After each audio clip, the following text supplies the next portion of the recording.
안녕하세요, 파노라마입니다. 오늘의 사연 함께 보시죠.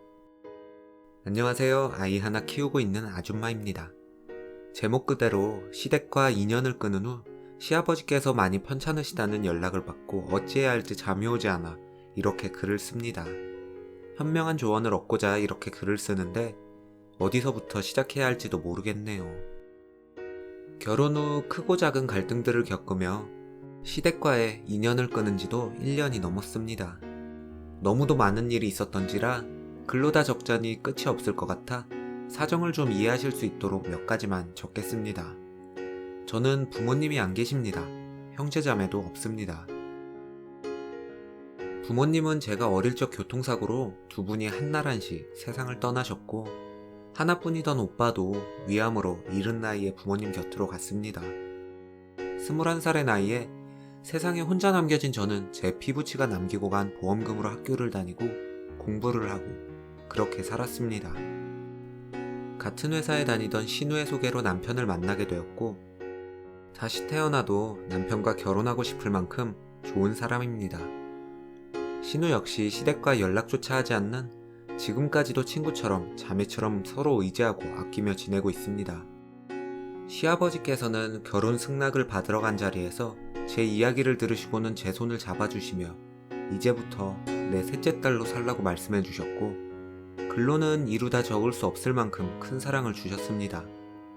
시어머니와의 숱한 갈등 속에서 힘들어하는 제게 늘 미안하다 말씀하시다 결국에는 남편에게 시가의 발길을 끊으라고 먼저 말씀해 주신 분이십니다.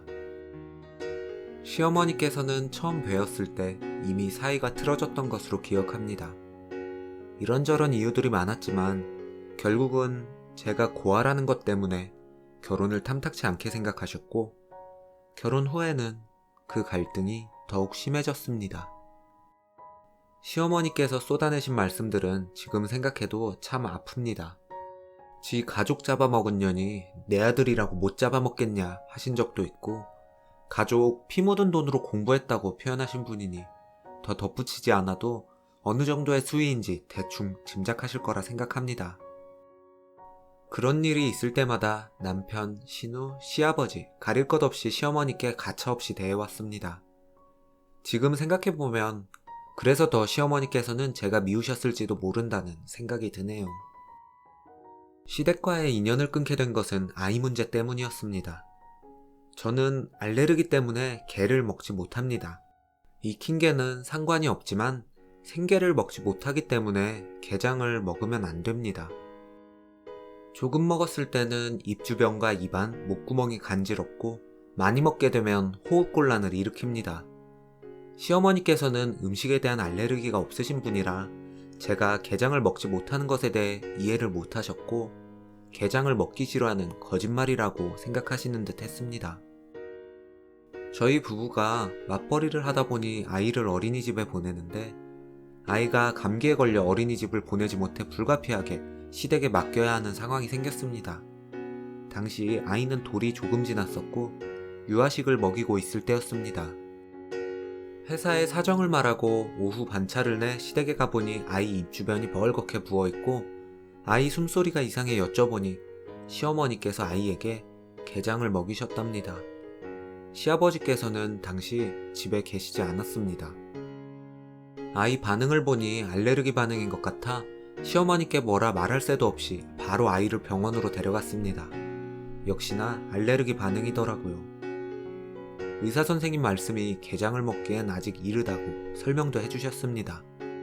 아이 유아식 반찬, 국을 다 가져다 드렸는데도 왜 게장을 먹이셔서 이런 사단을 만드셨는지 화가 나서 병원에서 아이를 데리고 나와 바로 시댁으로 갔습니다. 화는 났지만 어머님께 큰소리 내는 것은 예의에 어긋나는 것 같아 좋은 말씀으로 아직 게장은 먹이시면 안 된다고 한다 설명을 드렸으나 시어머니께서 유난을 떤다며 어릴 때부터 먹어야 너처럼 커서 알레르기니 어쩌니 하지 않을 거 아니냐고. 너는 부모님이 일찍 돌아가셔서 밥상 교육이 안 된 것 같아 내가 시키려고 했다고 말씀하시기에 그 자리에서 어머님과 처음으로 큰소리내 다퉜습니다.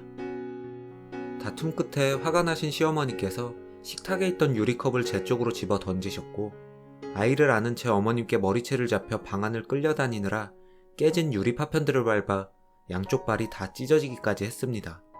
무슨 정신으로 어떻게 나왔는지 기억도 나질 않습니다. 신발도 못 신고 아이를 안고 집 밖으로 뛰어나와 지나가는 분께 핸드폰을 빌려 남편에게 전화했습니다. 그 일을 계기로 시댁의 발길을 일절 끊었고 밤낮으로 전화를 하시고 집까지 찾아와 2년 전년 찾으시던 시어머니를 피해 전화번호도 바꾸고 이사까지 했습니다. 신우와 같은 회사이다 보니 회사까지 찾아오지는 않으시더군요. 그 후로 남편을 통해 신우를 통해 시아버지만 가끔 뵙고 지내왔습니다. 그러다 얼마 전 시아버지께서 쓰러지셨습니다. 뇌출혈이라고 합니다. 며칠 전까지는 분명 호전되고 있다 했는데 어제 저녁 위급하시다는 연락을 받았습니다.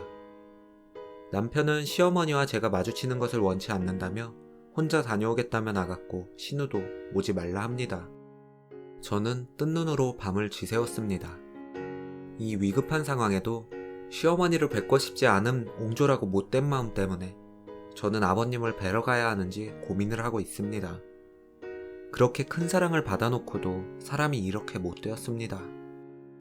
아버님께서 이대로 눈을 감으시면 이 죄송함과 죄스러움을 어떻게 평생 안고 가려고 고민을 하고 있는지 저도 참 답답합니다.